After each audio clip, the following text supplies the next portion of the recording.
ஸ்ரீமதே ராமானுஜாய நமக. திருக்கோளூர் பெண் பிள்ளை ரகசியத்தில் இன்றைக்கி 6வது வாக்கியம்.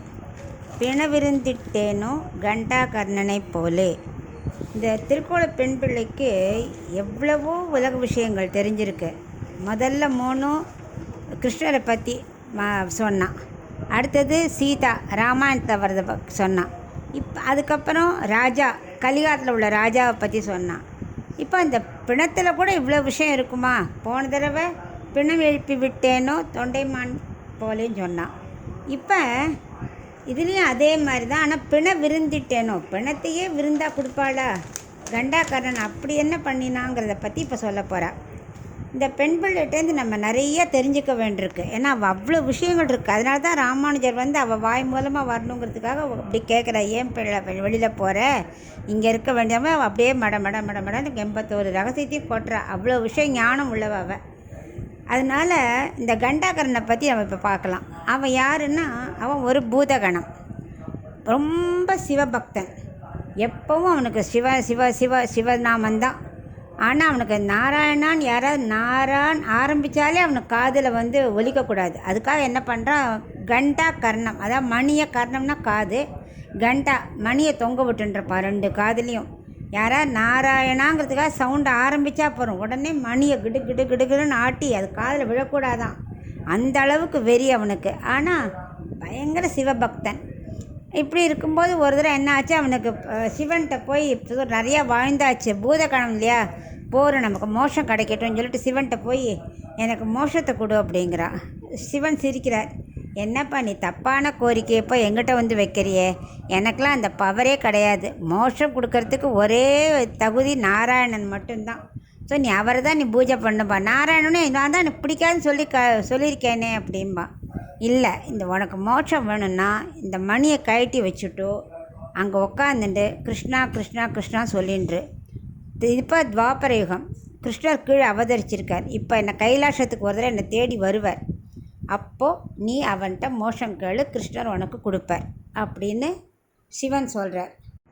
அப்போது கண்டாகர்ணன் சொல்கிறான், நான் எப்படி கிருஷ்ணர் தான் வரான்னு தெரிஞ்சுக்கிறது அப்படிங்கிறா.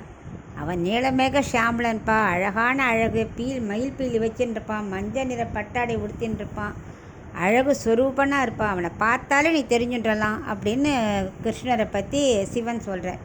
உடனே அவர் ஒரு ஓரத்தில் உட்காந்துட்டு அங்கேயே கிருஷ்ணா கிருஷ்ணா கிருஷ்ணா கிருஷ்ணா கண்ணை மூடி தியானம் பண்ணிகிட்டே இருக்கான்.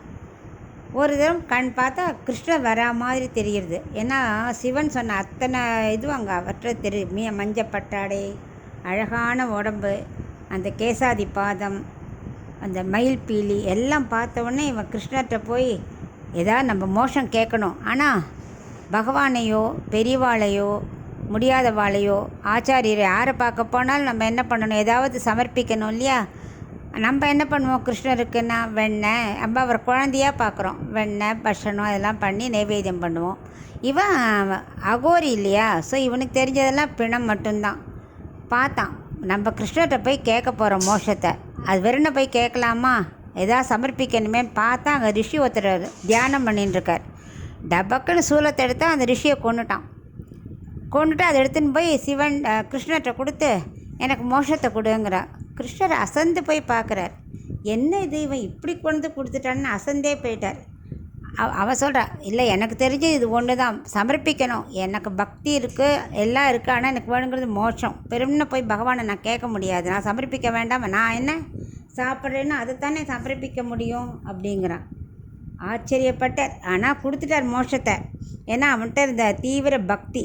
அது மட்டும் இல்லை, இன்றைக்கும் பத்ரியில் கண்டா ரூபமாக அவள் மணி வடிவத்தில் அங்கே இருக்கார். அவர் தான் அந்த ஊருக்கே காவல் தெய்வம். எல்லாம் அந்த குளிர் வந்தோடனே கோவிலை மூடின்னு வந்துடுவா இல்லையா. நம்ம ஊர்லலாம் காவல் தெய்வம் இருக்கா மாதிரி பத்ரிக்கு கண்டாகர்ணன் தான் காவல் தெய்வமாக இன்றைக்கும் இருக்கார். ஸோ எந்த அளவுக்கு பக்தி இருந்தால் கிருஷ்ணர் அதை ஏற்றுண்டு அவனுக்கு அந்த தெய்வமாகவும் இனி அங்கே காவல் காத்துன்றுன்னு கொடுப்பார்.